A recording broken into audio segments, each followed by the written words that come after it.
Salut à tous et merci d'avoir choisi Gabon 24. L'émission, c'est Multisport 24. Nous allons parler pour ces 26 premières minutes de football. Et pour en parler avec moi sur ce plateau, nous avons le plaisir de recevoir le sélectionneur national Patrice Neveu qui est là avec nous. Patrice Neveu, bonsoir et merci d'être sur le plateau de Gabon 24. Merci à vous pour l'invitation.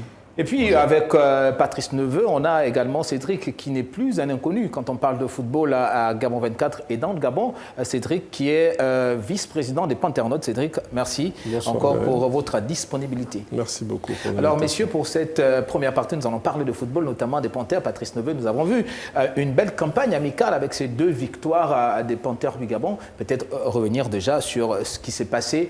Est-ce que vous êtes totalement satisfait parce que lors de ces matchs amicaux, naturellement, il y a des objectifs derrière. Oui, l'objectif, déjà, comme on n'avait pas pu jouer en septembre, il était important qu'on se retrouve pour novembre.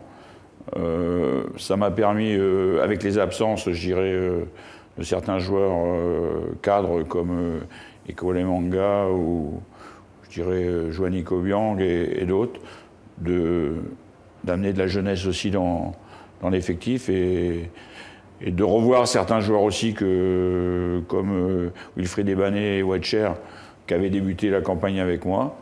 Donc de faire une revue d'effectifs totale et d'y intégrer surtout des jeunes pour préparer l'avenir parce qu'il faut aussi à la fois pas perdre l'objectif de viser la qualification mais aussi de préparer l'avenir et de créer aussi une concurrence saine au sein de l'effectif. Cédric, vous qui avez un regard sur cette équipe nationale depuis plusieurs années déjà, on a vu une belle campagne, 2 matchs, 2 victoires des Panthères du Gabon, d'abord face à la Guinée-Bissau et ensuite contre le Niger. Et là, on a vu un doublé pour le premier match, un doublé de l'intraitable à Rambou Penza. Et le second match, on a également vu un doublé de Jim Alevina, super. Comment voyez-vous aujourd'hui cette équipe ? C'est une équipe qui est dans la continuité de ce qu'elle a présenté depuis la CAN 2022. Nous sommes satisfaits de voir qu'elle monte en puissance et surtout que le déséquilibre qu'on pensait, c'était une vue de l'esprit en se disant que le goléador n'est pas dans l'équipe. On voit quand même qu'il y a eu une continuité, malgré l'absence de Pierre-Emerick. Et la ligne d'attaque, aujourd'hui, elle est, on peut le dire, performante. Après, on va m'opposer, c'est vrai, peut-être la qualité de l'adversaire, mais les matchs amicaux, c'est aussi fait pour jauger les automatismes. Mais on n'a pas forcément besoin forcément de cadors pour jauger les automatismes. Mais on l'a bien vu face à la Guinée-Bissau et au Niger, que les gars commencent à jouer ensemble et que les automatismes se trouvent plus facilement. On a vu un Jim Alevina qui revient très efficace, qui a mis 2 super buts, et Aaron Boupenza également. Et quand on pense à ce qu'il y a sur le banc, parce qu'aujourd'hui, il faut saluer quand même le travail du sélectionneur qui essaye de... Et d'ailleurs, je tiens à préciser que c'est un honneur pour moi de partager le plateau avec lui, qui essaye de ratisser large pour enrichir cette équipe au niveau de la ligne d'attaque. On reviendra peut-être plus tard évoquer également le fait qu'avec le championnat qui s'est joué entre-temps, quand même, ce qui se dit dans le commun des mortels au niveau des supporters gabonais, c'est qu'on aurait pensé avoir peut-être 2 ou 3 joueurs locaux sur au moins un par ligne. Vous testez peut-être un défenseur central, ce qui est sorti du championnat, et voir est-ce que ce joueur-là peut être suivi pour la sélection. Mais je pense que peut-être le sélectionneur a déjà une idée dans ce sens-là, parce qu'on a vu pour l'instant que Roy Mouniégué, qui a fait une entrée timide, mais une bonne entrée par la suite, je pense que voilà, je crois que c'est ça. Il faut densifier davantage notre effectif pour qu'on ait une profondeur de banc. Un peu, messieurs, pour donner un peu plus de piment à cette émission, je vous propose de regarder ce reportage qui a été concocté par notre équipe de rédaction qui revient justement sur les 8 matchs sans défaite des Panthères du Gabon. C'est sur une note positive que Patrice Neveu et ses hommes bouclent l'année 2022. Une note portée sur 2 victoires en Turquie en amical. Une contre les Jutros de Guinée-Bissau, 3-1, et une autre contre le MENA du Niger sur le même score. 2 victoires qui portent l'équipe sur un total de 8 matchs sans défaite pour les Panthères du Gabon, partant de la dernière Coupe d'Afrique des Nations en terre camerounaise. Une dynamique impulsée grâce au travail de Patrice Neveu, satisfait de ce bilan. Les matchs internationaux... pour l'équipe et pour l'avancée de l'équipe, c'est toujours important de les gagner. Le bilan est intéressant parce que comme je vous l'ai dit, j'ai pu faire tourner un certain nombre de joueurs, faire jouer des joueurs aussi comme Ochanga en deuxième période sur un côté pour moi qui est un poste intéressant. Donc c'est un bilan positif. On a fait vraiment un bon stage dans des super conditions. La période post-Coupe d'Afrique des Nations a permis aux sélectionneurs gabonais de tester de nouvelles combinaisons au sein de son équipe. On a par exemple assisté à l'arrivée de Roy Mounengue, sociétaire du Stade Mandji dans la tanière, au premier but d'Alain De Marcolino en sélection. Que du bonheur pour les jeunes joueurs et Fabrice De Marcolino, le manager général adjoint des Panthères du Gabon. Premièrement, je suis content d'être ici parce que c'est ma première sélection avec les A. Donc du coup, j'essaie de donner le maximum de moi-même et de mes coéquipiers parce que c'est un homme de défendre pour le pays. C'est un homme et puis je suis pas à tout. Toutes les fois que je serai appelé en sélection avec les A. Au début, ça a été un peu difficile parce que je ne suis pas rentré direct dans le match. Il fallait un peu, au bout de quelques minutes, me retrouver un peu.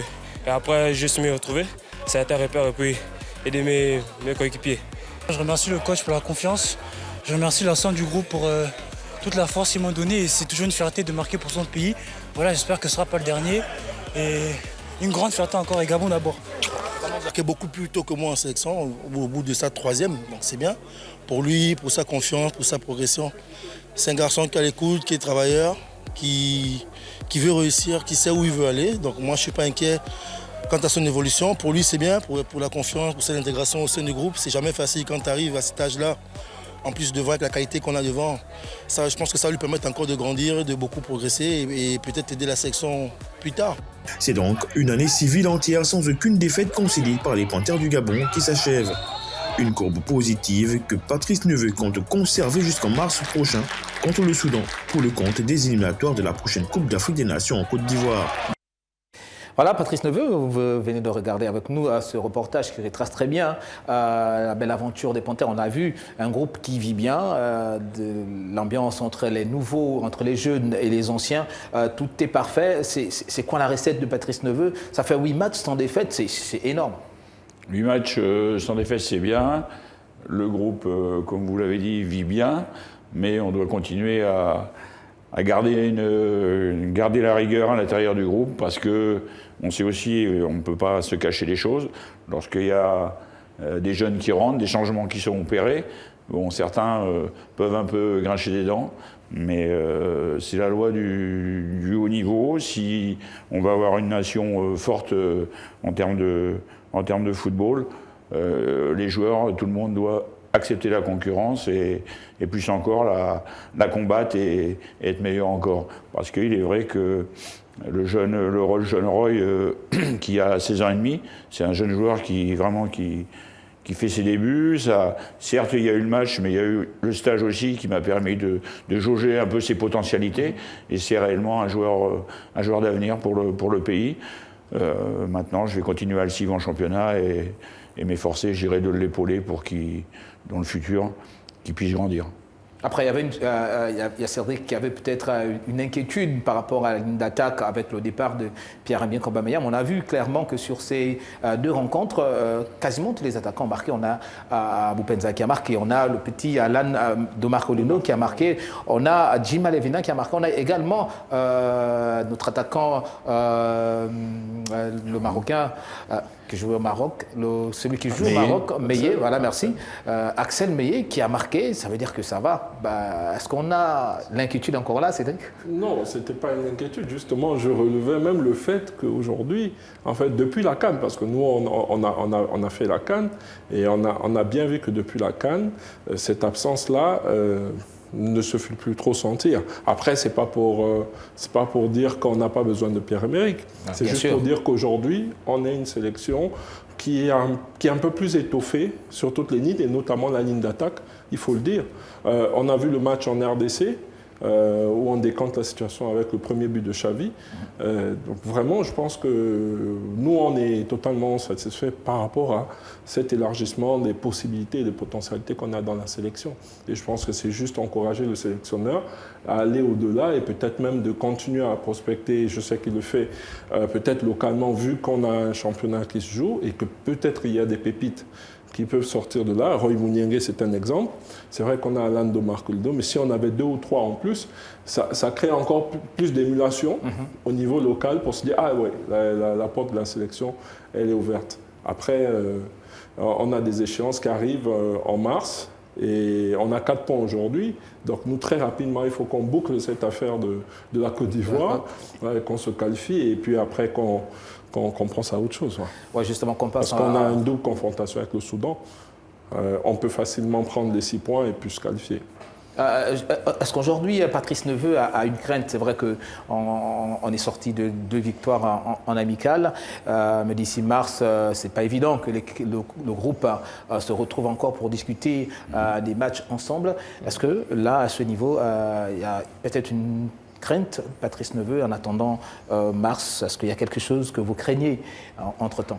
Non, parce que je sais que les 2 matchs du Soudan auront leur particularité. C'est des matchs qualificatifs pour la Coupe d'Afrique en Côte d'Ivoire. On connaît l'équipe soudanaise, qui est essentiellement composée de beaucoup de joueurs qui jouent à Al Hilal, qui est très difficile à jouer chez elle. Maintenant, pour moi, le premier objectif, c'est de gagner chez nous, de s'imposer chez nous pour continuer, comment dirais-je, dans la confiance et aller avec suffisamment, pas dire de sérénité, mais suffisamment en confiance au Soudan, tout en sachant que je pense qu'une équipe comme la RD Congo va revenir en force derrière et joue la Mauritanie le prochain match. Donc on sait aussi que même si on est bien positionné, même si on a enchaîné les bons résultats, il faut rester aussi extrêmement vigilant et attentif dans les prochains mois. Patrice Neveu, on a vu pendant ces 2 matchs amicaux l'axe central, la défense centrale gabonaise un peu bouger. On a vu Palune pour le premier match. On a vu pour le deuxième match également, vous avez aligné Didier Ndong Ibrahim dans l'axe central. Est-ce qu'il faut dire aujourd'hui, parce que beaucoup de Gabonais se sont posé la question de savoir pourquoi Ekole Manga n'a pas été appelé, est-ce qu'aujourd'hui le sélectionneur national pense déjà à l'après Ekole Manga? Non, absolument pas. Bruno, malheureusement, j'ai encore échangé avec lui au téléphone hier, il n'a pas de club. Donc dans la mesure où il n'a pas de club, je peux pas le sélectionner. On va tout faire lui-même. J'ai relancé hier afin qu'il multiplie les efforts pour retrouver un club. Bruno nous a montré à la Coupe d'Afrique que c'est un élément important et que même si c'est vrai que certains jeunes pousse derrière. Après, ce sera la valeur du moment qui fera la différence au niveau des compositions d'équipe. Non, Bruno, on espère qu'il va trouver quelque chose. Après, ça a permis, comme vous l'avez vu aussi, à Didier de revenir en pleine, avec beaucoup de joie, beaucoup de détermination, beaucoup de sérénité aussi de sa part. Je pense qu'il a tiré beaucoup de choses malheureusement de sa non-participation à la CAN et que le groupe doit suivre aussi dans la lignée au niveau disciplinaire, quoi. Oui, en parlant de Didier, on va rester quelques secondes sur lui parce qu'on l'a vu déjà lors du match contre l'Algérie au Stade Rénovation, contre l'Égypte au Stade Rénovation de Franceville. On a vu Didier Ndong Ibrahim qui avait déjà été placé en défense centrale. Là encore, pour ces 2 matchs, on a vu Didier Ndong Ibrahim pour le premier match contre la Guinée-Bissau, qui est rentré latéral droit. Ouais. Et le deuxième match, il a joué dans l'axe. Est-ce qu'aujourd'hui, Patrice Neveu pense à reconvertir Didier Ndong Ibrahim? Non, pas obligatoirement, mais il est important par rapport au collectif de joueurs que je peux avoir, d'avoir des joueurs qui puissent jouer à plusieurs postes. Comme vous l'avez eu, l'équipe d'Allemagne, son défenseur central joue sur le côté droit. Hier, le commentateur disait que c'était pas un bon joueur sur le côté. J'ai omis son nom, vous m'excuserez.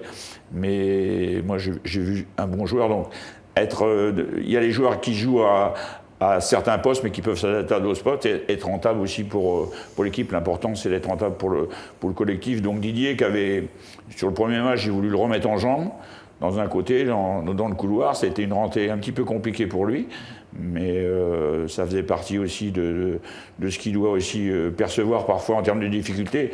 Et c'est des difficultés qu'il aurait dû contenir beaucoup plus facilement. Bon, après, il a joué un poste sur l'axe qui lui arrive de jouer en club, mais c'est un bon joueur de milieu de terrain aussi, donc je préfère avoir une pléiade de joueurs à certains postes et avoir des difficultés pour choisir que d'être uniquement bloqué sur certains joueurs. Très bien, messieurs, nous on va poursuivre cette émission en parlant d'un homme, parce qu'on reste toujours dans la tanière, Boupendza, qui aujourd'hui est costaud en attaque. Difficile peut-être au Patrice Neveu de se passer désormais de Boupendza. On va regarder ce reportage qui rend hommage à ce joueur, ce magnifique joueur qui aujourd'hui a le dossard 9, un dossard hérité de Pierre-Emerick Aubameyang. Qu'il soit légendaire, original ou encore étrange, le numéro 9 a pris de l'importance ces dernières décennies dans l'histoire du football.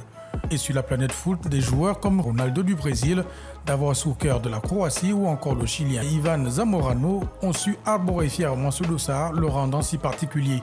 Au Gabon, Daniel Cousin et le Ballon d'Or africain de 2015, Pierre-Emerick Aubameyang, ont été ceux qui ont impulsé au haut le standard de ce dossard au sein de l'équipe gabonaise.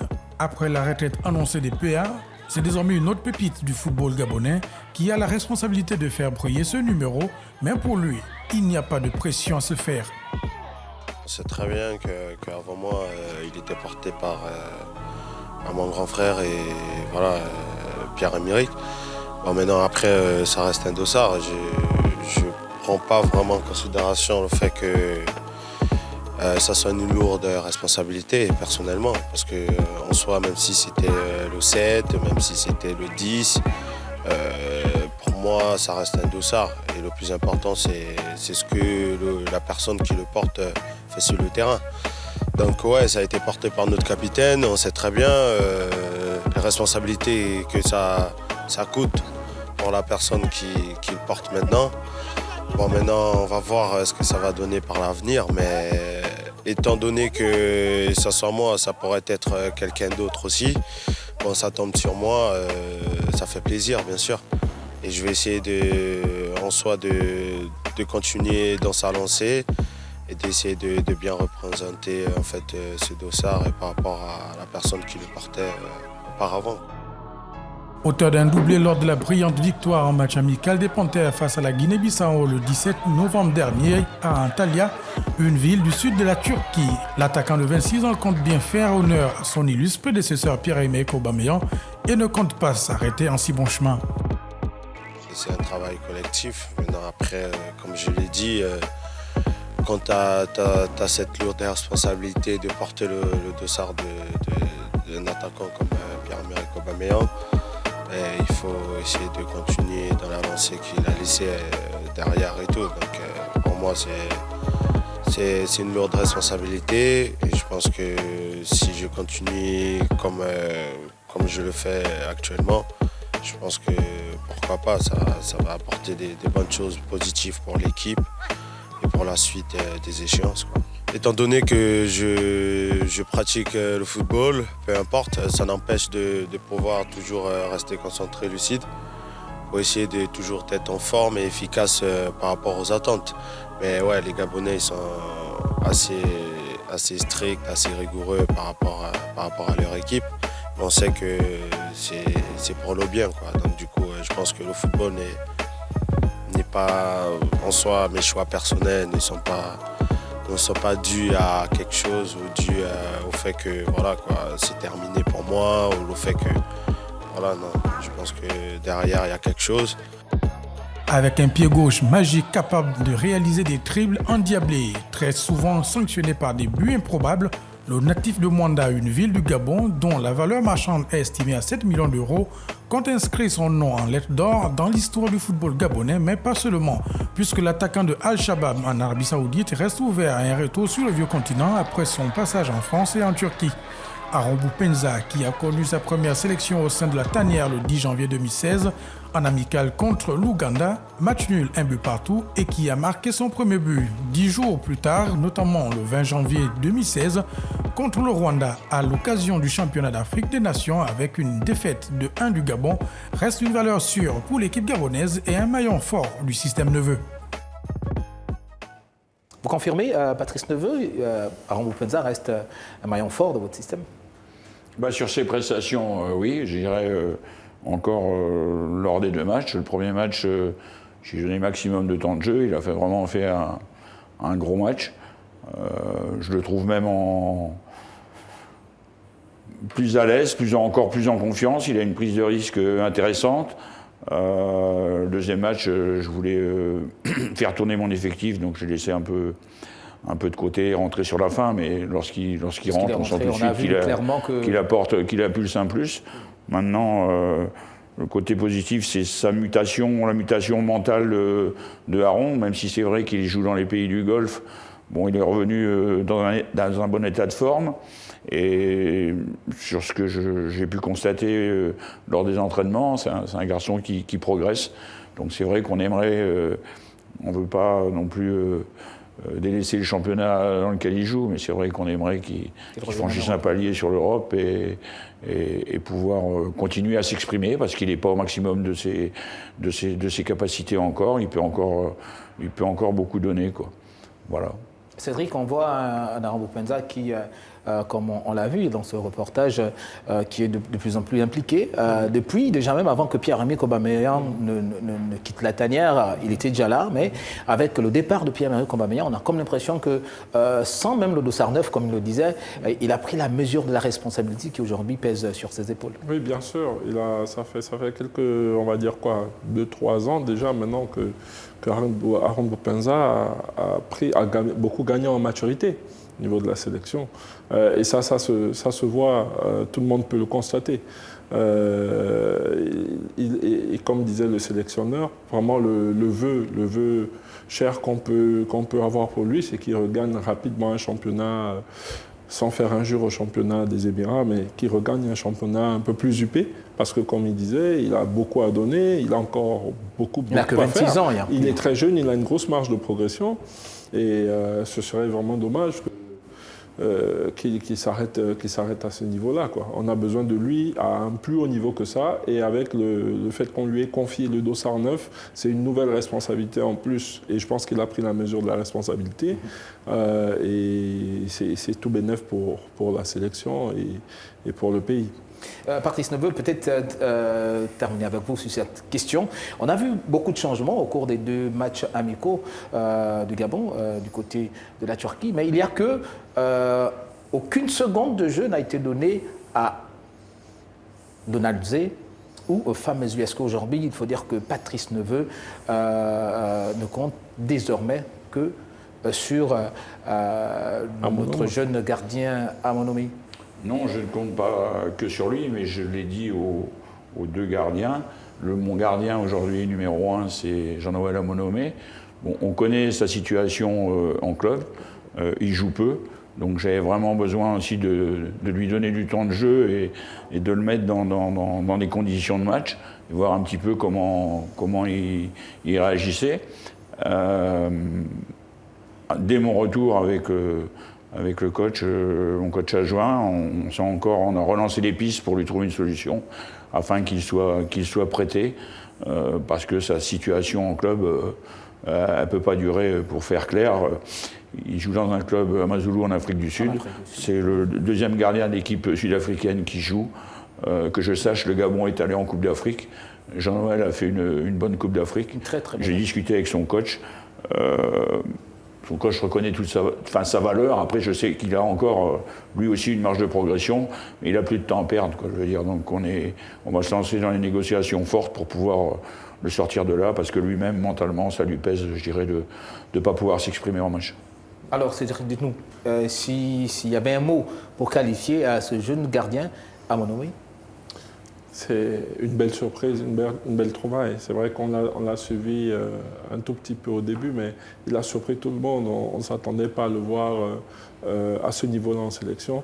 Et il faut aussi le dire, ça a été en fait, un risque assumé et un risque payant pour le sélectionneur de l'avoir mis premier dans la hiérarchie. C'est vrai qu'il y a eu beaucoup de récriminations aussi, il faut le dire, par rapport aux prestations de Fameuseui.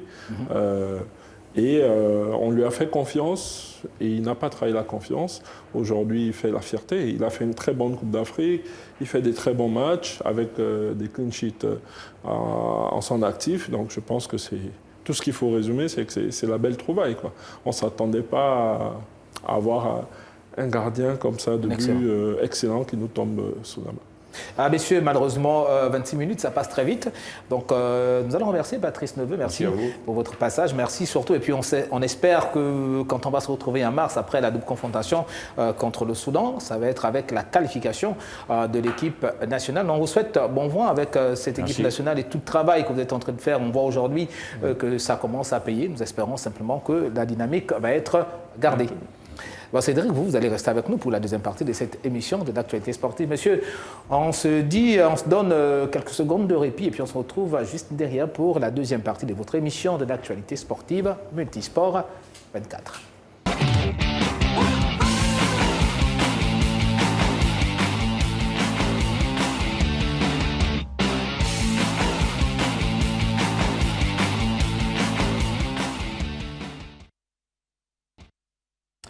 Cédric Kombila, vice-président de l'association des Panternautes, est toujours avec nous pour cette deuxième et dernière partie de votre émission de l'actualité sportive.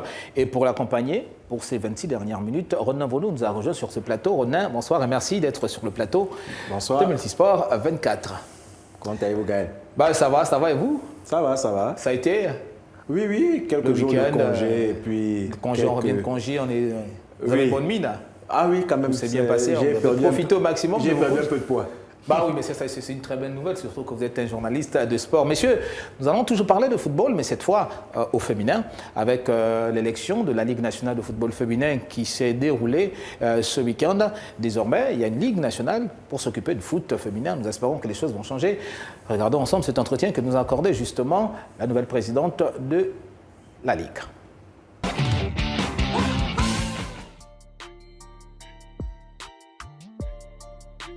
La Ligue est naissante.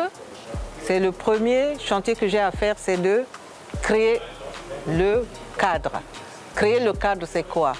Premier objectif immédiat, c'est trouver un siège. Vous conviendrez avec moi que sans siège, on n'a pas d'endroit où travailler, rien ne se fait. La première préoccupation, c'est de trouver un siège. Une fois le siège trouvé, avec toutes les commodités, l'équipe se met au travail. Le travail, c'est quoi? La réglementation de cette ligue. Vous avez vu qu'on a créé une structure. Il faut asseoir maintenant légalement la structure.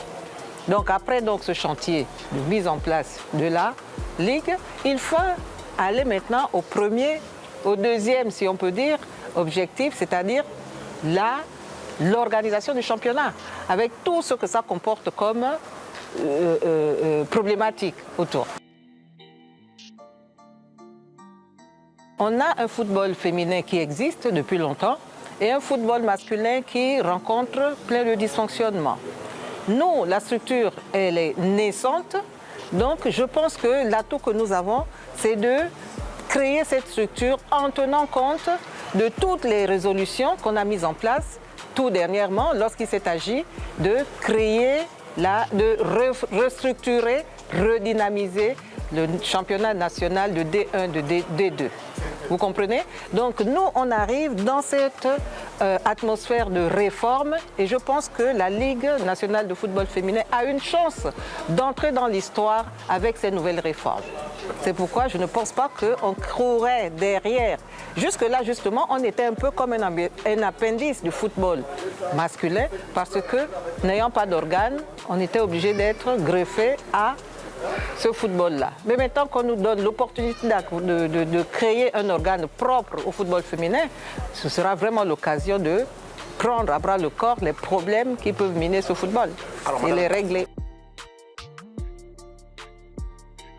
On vient du football amateur, mais on veut rentrer dans un football semi-professionnel avec des chantiers, par exemple, comme l'autonomisation de la jeune fille qui voudra vivre du football, qui voudra faire du football un métier. Vous comprenez? Donc, on va essayer de mettre en place toutes les structures, toutes les commodités, justement, pour que ces jeunes filles-là ne laissent pas l'envie de se développer en ne faisant que du football. Tout à l'heure, on sait que dans les nouvelles, la loi 33 2020 qui porte justement restructuration, organisation du football, du sport en général en République gabonaise, il y a justement cette prise en compte d'attribution des bourses pour permettre aux jeunes filles qui commencent à jouer au football d'allier sport et études. Donc nous, on pense que c'est un vaste chantier pour permettre à la longue aux jeunes filles qui voudront bien faire du football une indépendance, voilà, en ne faisant que du football. Voilà, monsieur Novono, désormais, cette ligue a une présidente. Il faut désormais se mettre au travail.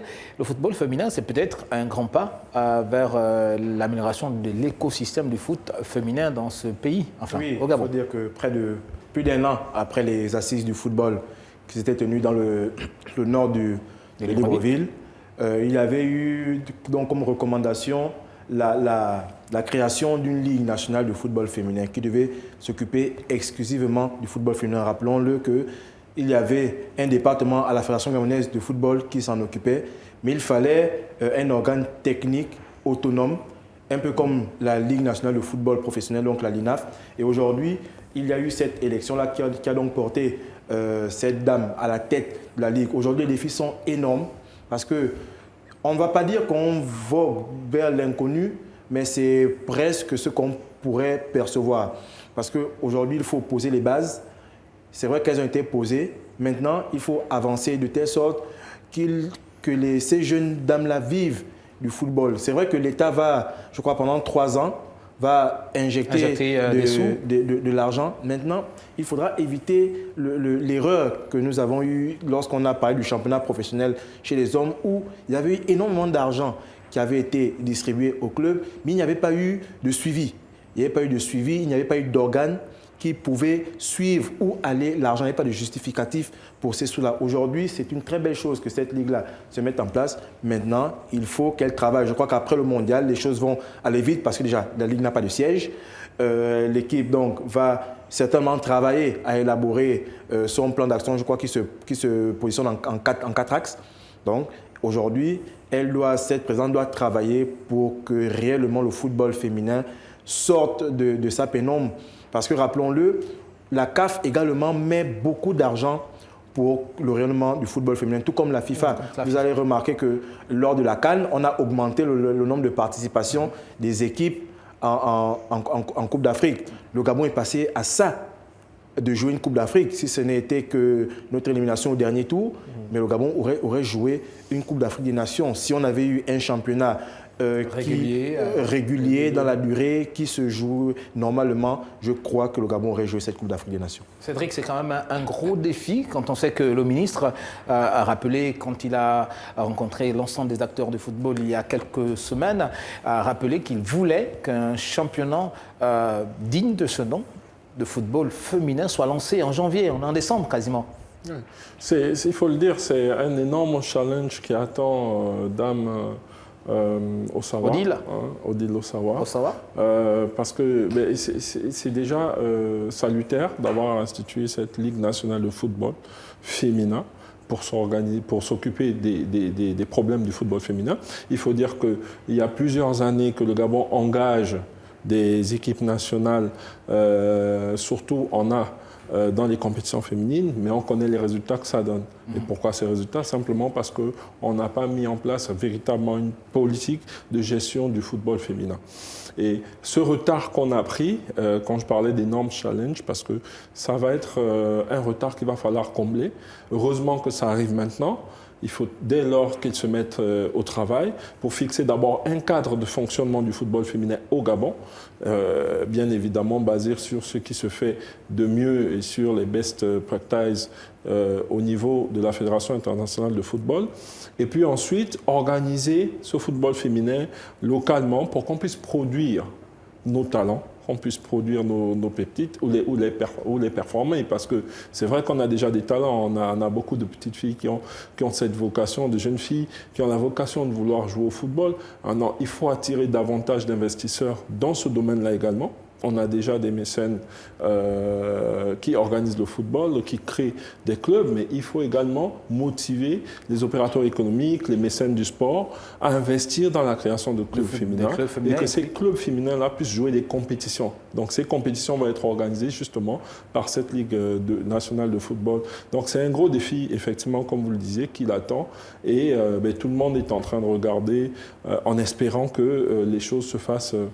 De toute façon, pour cette première, ça ne va pas être facile, mais nous espérons qu'au fur et à mesure, les choses vont se mettre en place. Monsieur, 5 comme les 5 doigts de la main, 5 comme les 5 équipes africaines qui sont représentées dans le mondial, qui se jouent actuellement au Qatar, 5 comme les 5 coachs, une première, 5 coachs à la tête des 5 équipes. On regarde, c'est la stat de notre semaine, et puis on se retrouve derrière.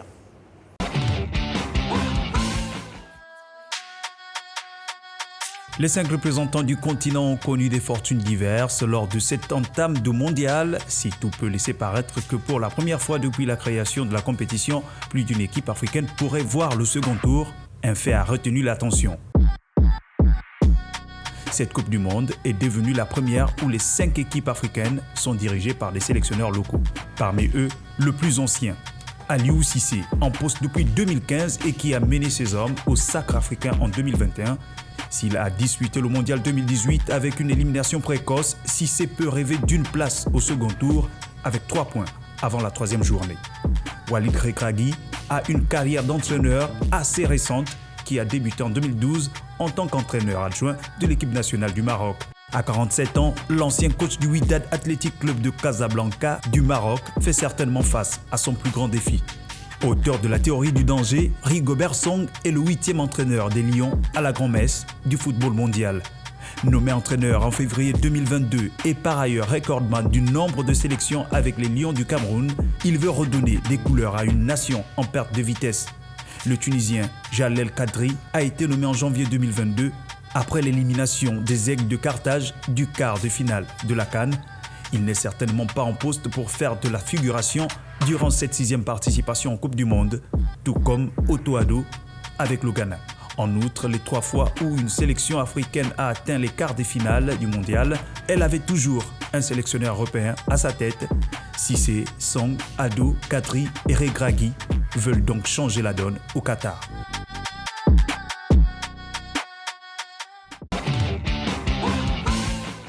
Voilà, messieurs, vous venez de regarder avec moi cet élément 5 entraîneurs locaux à la tête des équipes africaines au mondial, une première, mais surtout, est-ce que ça démontre finalement qu'au niveau du continent, les dirigeants de nos pays ont pris la mesure, reconnaissent désormais la valeur des entraîneurs africains? Oui, bien sûr. Il faut le dire, les dirigeants du sport, du football en particulier, ont compris, ont tiré les leçons des différents échecs.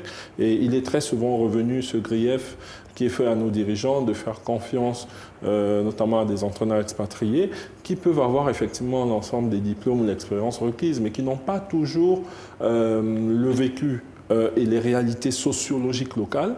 Et là, c'est vraiment une bonne chose de voir que pour une première en Coupe du Monde, toutes nos 5 sélections ont un entraîneur local.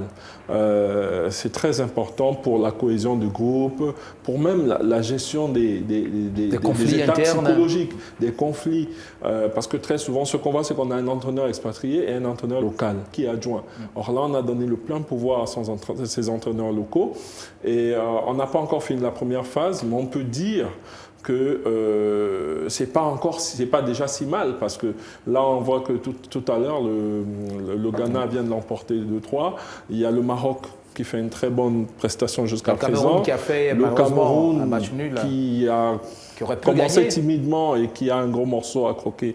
Et donc, on peut dire que le Cameroun est un peu mal embarqué, mais sinon, globalement, on peut se retrouver pour cette édition de la Coupe du Monde avec 3 sélections africaines en 8e de finale, ce qui serait une grosse prouesse et ce serait une forme de reconnaissance pour ces entraîneurs locaux-là. Et j'ai une pensée pour Otto Addo du Ghana qui fait un travail formidable, Rigobert Song aussi qui apporte sa niaque, le Hemley comme ils disent au Cameroun, et c'est tout bénef pour nos sélections.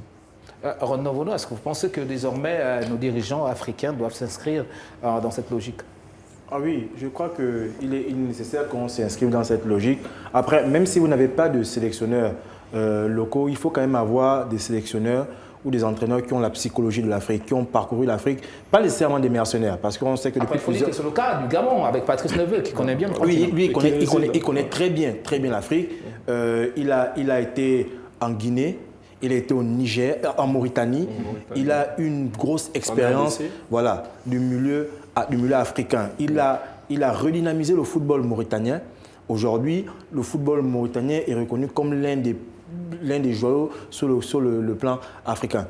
Donc, il faut avoir cette attitude de se dire, mettons des gens qu'il faut à la place qu'il faut. On a 5 sélectionneurs locaux qui font du très bon travail. C'est rare de mémoire d'hommes que l'on voit des équipes africaines aussi tenaces.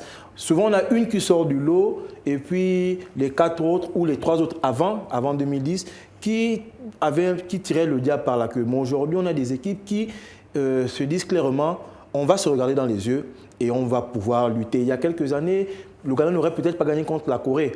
Le Maroc n'aurait pas battu la Belgique.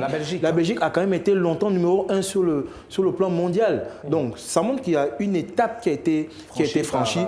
Maintenant, il ne faut pas s'arrêter sur ces statistiques-là de se dire, bon, on a remporté le deuxième match pour certains, fait match nul pour d'autres.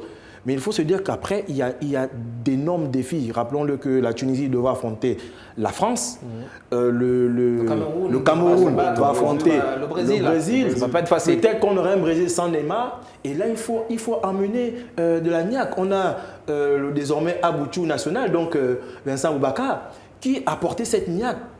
On l'a vu clairement. Les gens se sont posé la question pour qui n'a pas joué.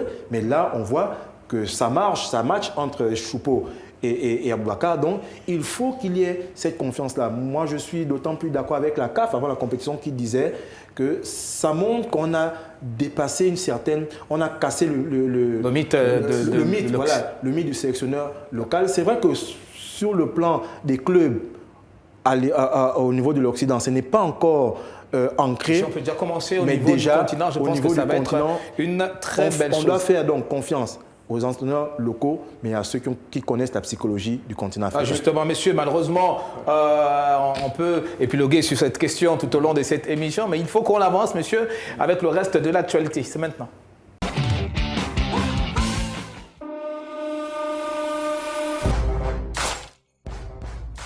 Mené par Félix Auger-Aliassime et Denis Shapovalov, le Canada a été couronné vainqueur de la Coupe du monde du tennis, autrement dit la Coupe Davis, grâce à un grain de 2-0 en finale contre l'Australie. C'est donc une revanche sur l'histoire pour Auger-Aliassime et Shapovalov qui avait perdu face à l'Espagne de Rafael Nadal. Avec cette victoire, le Canada est devenu le 16e pays à graver son nom sur l'énorme saladier d'argent. Le cycliste belge Philippe Gilbert, qui a récemment pris sa retraite, a remporté ce dimanche le Critérium Biking de Monaco. Gilbert s'est imposé lors de cet événement à but caritatif qui rassemblait pour la 2e année consécutive la plupart des professionnels résidents monégasques. Le champion du monde 2012 qui a dévancé Michael Matthews et Tadej Pogacar a indiqué que c'était agréable de terminer sa carrière comme ça, alors que le Biking est un projet qui a démarré en 2021 et qui tend à s'améliorer.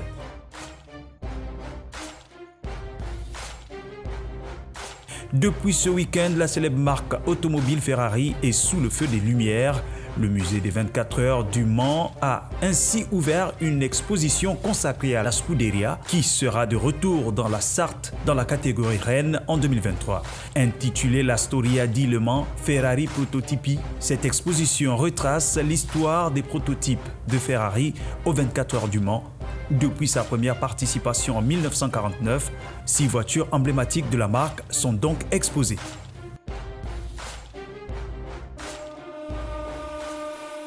Cameron Smith a remporté ce dimanche son 3e Australian PGA Championship après 2017 et 2018. Le tenant du British Open s'est imposé de 3 longueurs à Brisbane, malgré un début de 4e tour poussif. L'Australien du Queensland qui a conservé son avance en signant une dernière carte de 68 avec 3 de ses quarts birdies sur les 7 derniers trous. Le numéro 3 mondial finit devant Jason Scrivener et Ryo Izatsune. Voilà, messieurs, et puis justement, peut-être pour clore en 30 secondes avec cette question d'entraîneurs du pays, des différents pays, des entraîneurs africains. On a vu, quand Rodney Vono parlait de poigne, on a vu Rigobert Song qui a osé mettre Onana de côté pour indiscipline. Ben oui, ce sont des décisions fortes qu'il faut pouvoir prendre en tenant compte de l'ensemble de l'écosystème et l'ensemble des récriminations de la population. Et là, on a Rigobert Song qui, dans sa veste, s'est dit « je l'assume ». Je me sépare de mon gardien titulaire en pleine compétition pour des raisons d'indiscipline. Pourquoi ? Pour préserver la cohésion du groupe. Et ça, c'est un acte fort pour dire qu'en fait, on a également des entraîneurs locaux qui peuvent avoir de la poigne pour peu qu'ils ont eu un CV qui force le respect et l'admiration. Et il faut juste leur laisser travailler, les laisser travailler tranquillement. 30 secondes. Et puis rappelons-le qu'Onana était quand même une valeur forte du Cameroun. Il est quand même international à l'International FC, qu'on appelle l'Inter Milan. Il est titulaire en Ligue des Champions et en championnat. Donc, il a été exclu d'abord pour des raisons disciplinaires. Pour cette rencontre, il a décidé lui-même de s'écarter et de quitter le Qatar. Je trouve que ce n'est pas une bonne attitude parce qu'il doit donner l'exemple. C'est vrai qu'à pratiquement 26 ans, c'est un taulier de cette sélection qui est en train de vouloir retrouver des couleurs. Donc, Rigobert Song a pris clairement le problème à bras le corps. Il n'y aura plus d'indiscipline dans la tanière des Lions. De toute façon, c'est tout bien qu'on souhaite. Il faut que les choses parfois se fassent un peu avec la force pour pouvoir aligner des bons résultats. Monsieur, tout de suite, Règle de sport. En perte de vitesse depuis plusieurs années déjà au Gabon, le volleyball, cette discipline sportive reste pratiquée par les amoureux de cette discipline dans le pays. Salut à tous, heureux de vous recevoir dans ce numéro de Règles du sport consacré au volleyball. Avec nous dans ce numéro, Olomo l'Allemand, l'entraîneur national de cette discipline. Avec lui, nous allons faire le tour sur ces règles. Suivez-moi pour plus d'explications.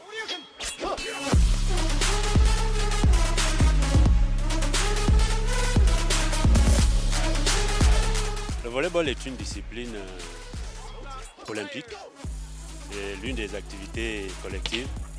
Elle se joue 2 équipes divisées par un filet et c'est une discipline où il n'y a pas de contact parce que chaque équipe est de son côté et se joue dans une salle. Le joueur, quand il est sur le terrain, est confronté tout justement à plusieurs difficultés.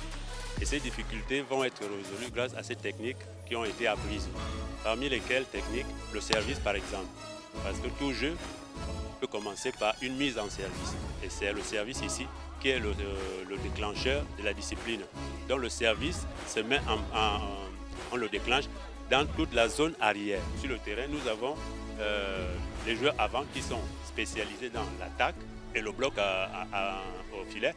Les joueurs arrière qui sont défenseurs, c'est-à-dire qui défendent toutes les balles qui vont traverser et qui vont être attaquées de l'équipe par l'équipe adverse. On marque le point quand on fait tomber le ballon dans l'équipe adverse.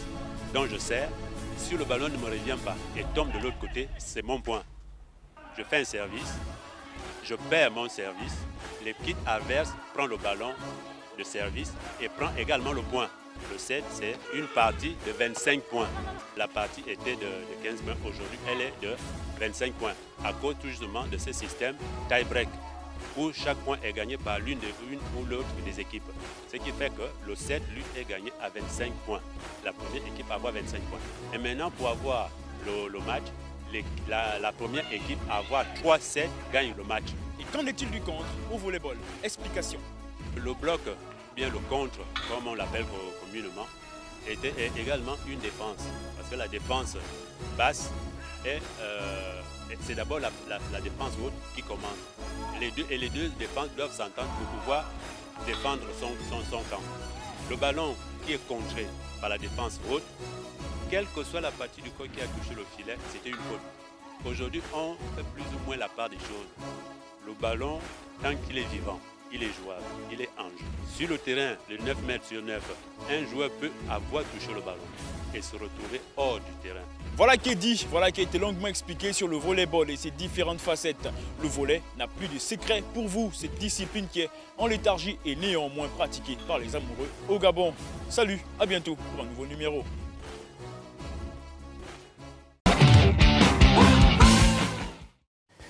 Voilà, messieurs, merci d'avoir été les nôtres. Je rappelle que j'étais avec Cédric Kombila, qui est vice-président de l'association des Panternautes. Merci pour votre disponibilité. Vous êtes toujours prompt quand on fait sonner votre téléphone pour venir sur notre plateau. Merci surtout pour vos analyses. Merci beaucoup. C'est moi qui vous remercie pour l'invitation sans cesse renouvelée. Merci, Ronan Vono. Après un bon mois de congé, vous êtes revenu tout en force et en puissance. Merci d'avoir été des nôtres pour ce numéro. C'est toujours un plaisir. Voilà, Multisport 24, c'est fini pour aujourd'hui. N'oubliez pas que la Coupe du Monde continue toujours au Qatar et puis nos équipes sont toujours engagées et pour beaucoup d'entre elles sont toujours en passe de se faire, d'être qualifiées pour la suite de la compétition. Nous leur souhaitons bonne chance. C'est la fin de ce numéro. On se donne rendez-vous la semaine prochaine certainement avec des bonnes nouvelles pour le continent, notamment avec nos représentants au Qatar. Ciao, ciao.